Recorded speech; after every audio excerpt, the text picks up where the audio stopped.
கதைப்போமா நேயர்களுக்கு வணக்கம். மறைந்த கவிஞர் நா. முத்துக்குமார் அவர்கள் எழுதிய அணிலாடும் ஒன்றில் எனும் புத்தகத்தை ஒலி புத்தகமாக வழங்குவது உங்கள் ரது. அத்தியாயம் 2. அப்பா. ஆப்பிரிக்க பழங்குடி பாடலில் இருந்து சில வரிகள். என் தகப்பன் எனக்கு இதைதான் சொல்லிக் கொடுத்தான். முதிர்ந்த மரத்தின் வேர்களைப் போல் மண்ணில் ஊன்றவும், பெருத்த பறவையின் சிறகுகள் போல் விண்ணில் அலையவும். அன்புள்ள அப்பாவுக்கு, உங்களுக்கு நான் நிறைய கடிதங்கள் எழுதியிருக்கிறேன். பெரும்பாலும் அன்புள்ள எனத் தொடங்கி இப்படிக்கு என முடியும் மிகச்சிறிய கடிதங்கள். முதன்முறையாக என் மனதின் ஆழத்திலிருந்து இந்த கடிதத்தை எழுதுகிறேன். இதை நான் நீங்கள் உயிருடன் இருந்த போதே எழுதியிருக்கலாம். படித்து பார்த்து ஒரு புன்னகையோ ஒரு துளி கண்ணீரோ பதிலாக கொடுத்திருப்பீர்கள். நிச்சயம் புன்னகைதான் உங்கள் பதிலாக இருந்திருக்கும். அப்படியெல்லாம் அழுகிற மனிதர் இல்லை நீங்கள். இப்போது யோசித்து பார்க்கும்போது என்றுமே நீங்கள் அழுது நான் பார்த்தது இல்லை.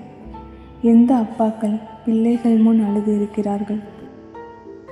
நள்ளிரவில் வீடு வந்தாலும் தான் வாங்கி வந்த தின்பண்டங்களை மனைவி திட்ட உறங்கிக் கொண்டு இருக்கும் பிள்ளைகளை எழுப்பி அப்போதே ஊட்டிவிட்டு ரசிக்கும் பாசமான அப்பாவின் முகம். உறவினர்கள் ஒன்று கூடும் திருமணங்களில் முன்னிரவு நண்பர்களுடன் சீட்டாடிக்கொண்டு இருக்கும்போது மடியில் சென்று அமர்ந்தால் சற்றென்று கடுமை காட்டி துரத்திவிடும் கோபமான அப்பாவின் முகம். மாத கடைசியில் யாரிடம் கடன் வாங்கலாம் என யோசித்து கொண்டு இருக்கும் நேரத்தில் பள்ளி சுற்றுலாவுக்கு பணம் கேட்டால் பதற்றமாகும் அப்பாவின் முகம் என அப்பாக்களுக்கு பல முகங்கள் உண்டு. அழுது கொண்டு இருக்கும் அம்மாக்களின் முகங்கள் போல அவ்வளவு எளிதாக பிள்ளைகளுக்கு கிடைத்து விடுவது இல்லை அழுது கொண்டு இருக்கும் அப்பாவின் முகம். அப்பா, நீங்கள் உயிருடன் இருந்தபோது பலமுறை பேச நினைத்து எழுத நினைத்து முடியாமல் போனதை தான் இந்த கடிதத்தில் எழுதுகிறேன். கடைசி இலை கீழே விடுவதற்கும் காற்று வர வேண்டும் இல்லையா? காலத்தின் காற்று எப்போதும் தாமதமாகத்தான் வீசும் போல. எல்லா பிள்ளைகளுக்கும் அப்பாதான் முதல் கதாநாயகன் என்பார்கள். அப்பா என்றால் அறிவு. எவ்வளவு சத்தியமான வார்த்தைகள்! நீங்கள் இறந்த 18ஆம் நாள் பரனில் இருந்த உங்கள் பழைய ட்ரங்க் பெட்டியை கிளறியதில் உங்கள் நாட்குறிப்புகளை படிக்கும் பெரும் பேறு கிடைத்தது. யாரோ எப்போதோ படிக்கப் போகிறார்கள் என்று தெரிந்தே எழுதப்படுபவை தானே நாட்குறிப்புகள். பல வருடத்து நாட்குறிப்புகளில் நான் பிறந்த 1975ஆம் ஆண்டு ஜூலை 12ஆம் நாளை முதலில் புரட்டி என்ன எழுதியிருக்கிறீர்கள் என்று ஆர்வத்துடன் பார்த்தேன். சற்றே சாய்ந்த கையெழுத்தில் பேரு வகையுடன் ஒரே ஒரு வரி எழுதியிருந்தீர்கள். இன்று உலகின் 2வது அறிவாளி பிறந்தான்.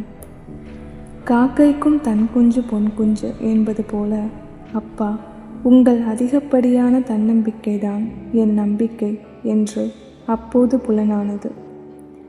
இன்று வரை உலகை எதிர்கொள்ளும் ஒவ்வொரு தருணத்திலும் உங்கள் முகத்தில் இருந்தே எனக்கான உணர்ச்சியை கடன் வாங்கிக் கொள்கிறேன். இதை எழுதி கொண்டு இருக்கும் இந்த நொடியில் உலகின் 3வது அறிவாளி என் கையை பிடித்து இழுத்து விளையாட அழைக்கிறான். அவனுக்கும் உங்கள் பெயரை தான் வைத்து இருக்கிறேன். பெயரை உடையவன்தானே பேரன். உங்களுக்கு புத்தகங்கள் மீது அலாதியான பிரியம் இருந்தது. தமிழாசிரியராக சொற்ப சம்பளம் வாங்கி கொண்டு வீடு முழுக்க 1,00,000 புத்தகங்களை நீங்கள் சேகரித்து வைத்திருந்தது இப்போது நினைத்தாலும் மலைப்பாக இருக்கிறது.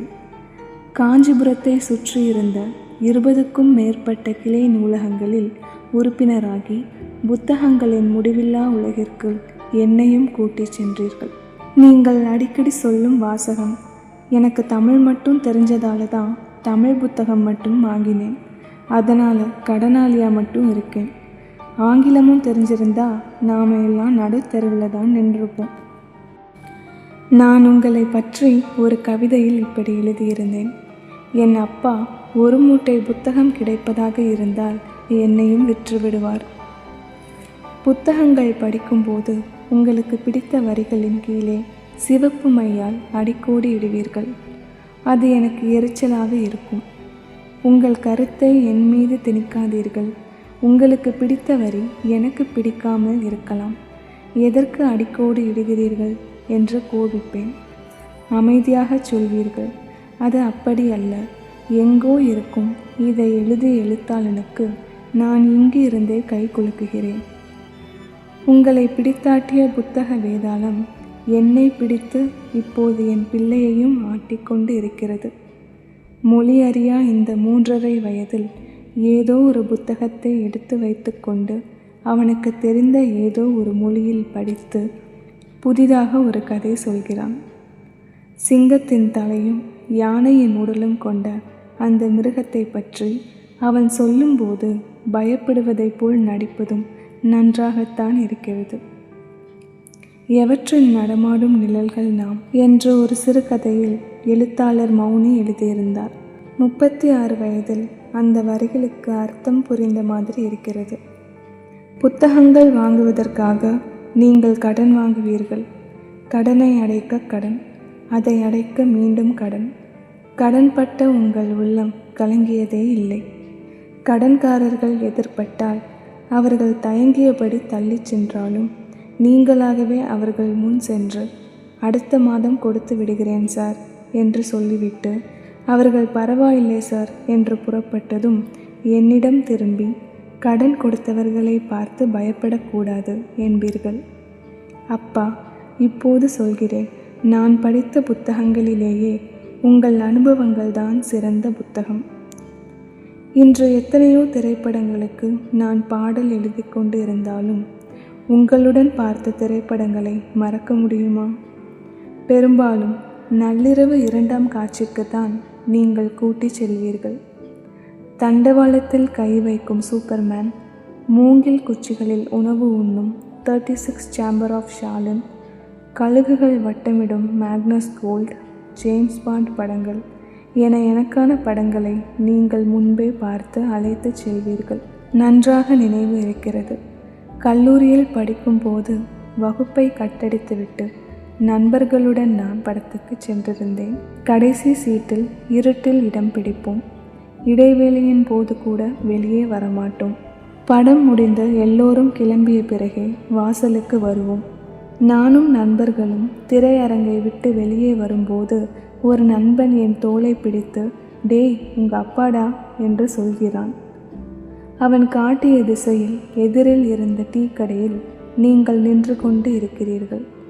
ஒரு கணம் உங்கள் கண்களும் என் கண்களும் சந்தித்தன. உண்மையில் சந்தித்தனவா? நான் வேகமாக என் மிதிவண்டியை மிதிக்கிறேன். அந்த நேரம் பார்த்து செயின் கழன்று விடுகிறது. உங்கள் பார்வைக்கு தப்பும் தூரம் வரை என் மிதிவண்டியை தள்ளி சென்று அப்புறம் செயின் மாட்டுகிறேன். வழக்கமாக இரவு உறங்கும்போது நாம் பேசிக்கொண்டு இருப்போம். அன்று நீங்கள் வருவதற்கு முன்பாகவே சாப்பிட்டு விட்டு நான் உறங்குவதைப் போல் நடித்து கொண்டு இருந்தேன். அடுத்த நாள் என்னிடம் நீங்கள் எதுவும் கேட்கவில்லை. தினமும் எனக்கு கை செலவுக்காக 5 ரூபாய் தருவீர்கள். அன்று 10 ரூபாய் கொடுத்தீர்கள். நான், அப்பா, இது 10 ரூபாய் என்கிறேன். இருக்கட்டும், சினிமா பார்க்கணும்னா தேவைப்படும் என்றீர்கள். குற்ற உணர்ச்சியின் படிக்கட்டில் அன்று வைத்த என் கால்கள் இன்று வரை மீளவே இல்லை. இப்படித்தான் முன்பொரு முறை 10ஆம் வகுப்பு தேர்வுக்கு படித்து கொண்டு இருந்தேன். நீங்கள் என் முன்பு நிற்கிறீர்கள். சும்மா படிச்சுக்கிட்டே இருக்காதடா, டென்ட் கொட்டாயில் இரத்த கண்ணீர் படம் போட்டு இருக்கான், போய் பாரு என்று காசு கொடுக்கிறீர்கள். நான் மறுத்துவிட்டு மீண்டும் படிக்க தொடங்குகிறேன். உண்மையில் இதற்கு நேர்மாறாக அன்று நீங்கள் பப்ளிக் எக்ஸாம் ஒழுங்கா படி என்று சொல்லியிருந்தால் நான் நிச்சயம் இரத்த கண்ணீர் படம் பார்க்க சென்று இருப்பேன். அப்பா, புத்தகங்களுக்கு அடுத்து உங்கள் காதல் மிதிவண்டி மீதுதான் இருந்தது. நீங்கள் பணியாற்றிய பள்ளி நம் வீட்டிலிருந்து 20 மைல் தொலைவில் இருந்தது. தினமும் 40 மைல் சைக்கிளில் செல்வீர்கள்.